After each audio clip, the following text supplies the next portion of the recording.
was born Cassius Clay in Louisville, Kentucky. At the age of 12, he knew he wanted to become a fighter. So he became a fighter. He won the Golden Gloves. And in San Francisco in 1960 in the Olympic trials, he unveiled the right lead that would become a trademark of his whole career. That victory led him to the Olympics in Rome in 1960, in the Sports Palace, in the finals, light heavyweight classification, against a tough, unorthodox Polish fighter, PIETRZYKOWSKI, and you saw it there for the first time ever. Now in slow motion, the shuffle. It beguiled the crowd even then. He won the gold medal. The ceremony was impressive. The gold medal he would later throw in the Ohio River. Then, what about turning professional? It all depends on when I want to turn professional.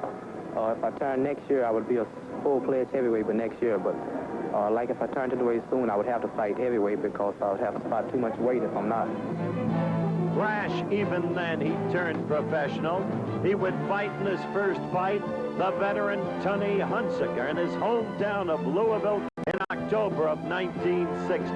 He decisioned HUNSAKER. Then the first name opponent, Alex Mitev. My plan of attack on a fighter like Alex Mitev would be 2 fast left jabs, a rapid right cross, and a left hook. He didn't even have time for the final left hook. The right cross did it. Next, there would be Archie Moore. It is true that I do a lot of talk, and everything I say, I mean to back it up. And I noticed Archie Moore said that the empty wagon makes the most noise. Well, I don't know too much about that empty wagon, but that old man wouldn't go but 4 rounds with me. Moore went in for another in a long series of predictions that were positively uncanny. Then there was another prediction, a trip to London town, an opponent named Henry Cooper. I'm not training too hard for this bum. Henry Cooper's nothing to me. If this bum go over 5 rounds, I won't return to the United States for 30 days. He didn't have to wait the 30 days, but Cassius Clay learned something about the left hook because Henry Cooper was a good left hooker. There! And down went Cassius Clay for the second time in his professional career. But he endured, and Cooper went in 5. Next, the quest for the title. The big bad bear, Sonny Liston. If Sonny Liston whoops me, I'll kiss his feet in the ring. I'm not out of the ring on my knees. Tell him he's the greatest and catch the next jet out of the country. As a fighter, I think he should be locked up for impersonating a fighter. They didn't lock Cassius Clay up. He didn't impersonate a fighter. On February 25th, 1964, he became the heavyweight champion of the world. It was a fascinating fight. Clay showed unending movement, total absence of fear of the baleful one, slipping punches like that all over the ring.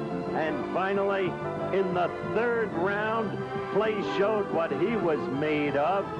He unleashed a left, and it slit Liston's face open from the eye down to the mouth. Liston had never tasted his own blood before. That was the left, and so Liston did not come out for the 7th round, and Clay was like this. I am the king of the world. Hold it. Hold it, you're not that pretty. I'm a bad man. Wait. I shook up the world. My name is Muhammad Ali, he said after that. Then the rematch in Maine. I hit Sonny Liston with a hard right hand that nobody could see. He came plunging in like George Foreman is always coming in. I bounced off the rope and timed it perfect. He timed it perfect, he said. But Jimmy Cannon, the late great sports writer, said, I saw it. It couldn't have crushed a great. In slow motion, look closely. The invisible punch. The kids from Bates College coming down to ringside screaming, fix, fix, fix. But he would go on against the Rabbit, Floyd Patterson, in Las Vegas.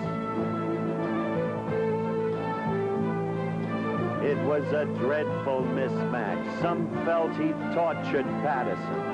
The scene best remembered trainer Al Silvani stretching Patterson's back between rounds. Mercifully, it was over in the 12th. Henry Cooper, second time around. It was nice to be in England now that spring was there, and the test tube leader that was Henry Cooper went this time early.